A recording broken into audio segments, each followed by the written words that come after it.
want to cook tonight? I mean, you've had such a long day, and that boss of yours, what a bitch. Now hold your pitchfork there. You remember that new goal that you set? To eat healthier and actually cook the food that you bought for the week? You have everything that you need right here. Yeah, but Uber Eats is right here, and all she needs is one little finger. Oh, how did you do that? I'm good. Okay, enough you two. So, how long are we talking here? 30 minutes, tops. And it's gonna taste just as good as takeout? Yeah, even better. And you're gonna feel good after eating it too. Okay, fine. I guess it's time to get to cooking. To start, you'll wanna grab 1 pound of flank steak. You'll wanna pay close attention to see which way the grain is running. You can see it's running in this direction here. We'll want to cut against the grain in order to get the most tender cuts of meat. So grab a sharp knife and cut the beef into thin strips that are roughly 1/4 inch thick. Then add 2 tablespoons of a high smoke point oil, such as avocado oil, to a large wok or skillet over medium-high heat. You can use either a stainless steel or a non-stick one, depending on what you have. Wait a minute or two for the oil to heat up before adding in the beef. If you add it in too soon, the beef won't get that crusty sear. Cook the steak for 6 to 8 minutes, leaving it relatively undisturbed for the first 3 to 4 minutes. Flip it over at this point and continue cooking until it is no longer pink. While the meat's cooking, you'll want to get those vegetables chopped and ready to rock and roll. And one thing to note here, when you are making stir fries, you want to make sure that all of your vegetables are cut a very similar size and width. This way they all cook up evenly in the skillet.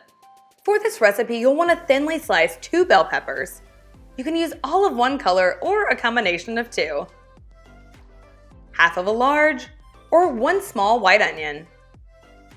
And cut 1 medium-sized head of broccoli into florets. Remove the steak from the skillet and set it aside on a large plate. Pour in an additional tablespoon or 2 of oil to the skillet, once again waiting for it to heat up, and then add the vegetables.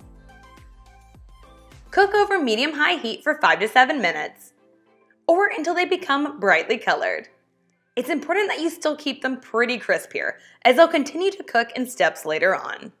All right, we got those vegetables cooking, so now it's just time to get started on that stir-fry sauce. So go ahead and grab a medium-sized bowl and add 1/3 cup of soy sauce.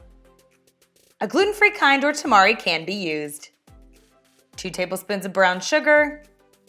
1 teaspoon of freshly grated ginger or ginger paste. I find this is much easier to use.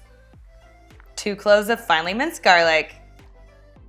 1/3 cup of a regular sodium chicken broth. You can use reduced sodium here if you need to. 1 to 2 teaspoons of sriracha sauce or any other hot sauce.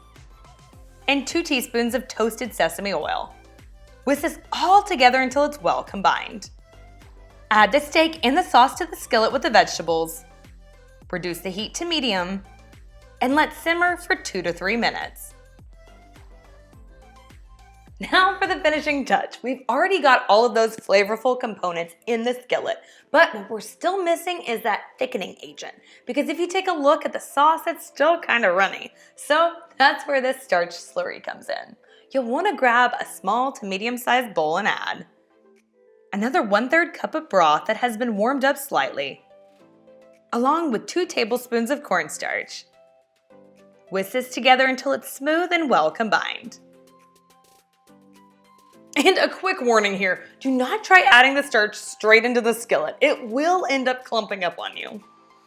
Mix in the slurry water to the skillet, continuing to cook over medium heat for a couple of minutes until the sauce has thickened up.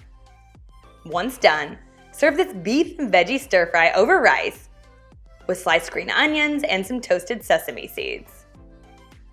Okay, let's see how this compares to the good old takeout. Okay, let me see if I can actually use my chopsticks.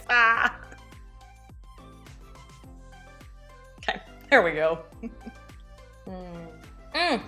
Oh yeah, I'm a big fan. With that delicious savory sauce, a tender beef, those crisp veggies in every bite. But y'all know the drill. I want to hear what you think, so be sure to let me know. Also, if you want to make another takeout fave at home, I have got you covered. You've got to check out this recipe right over here. Thanks so much for hanging out. I will see you in the next one.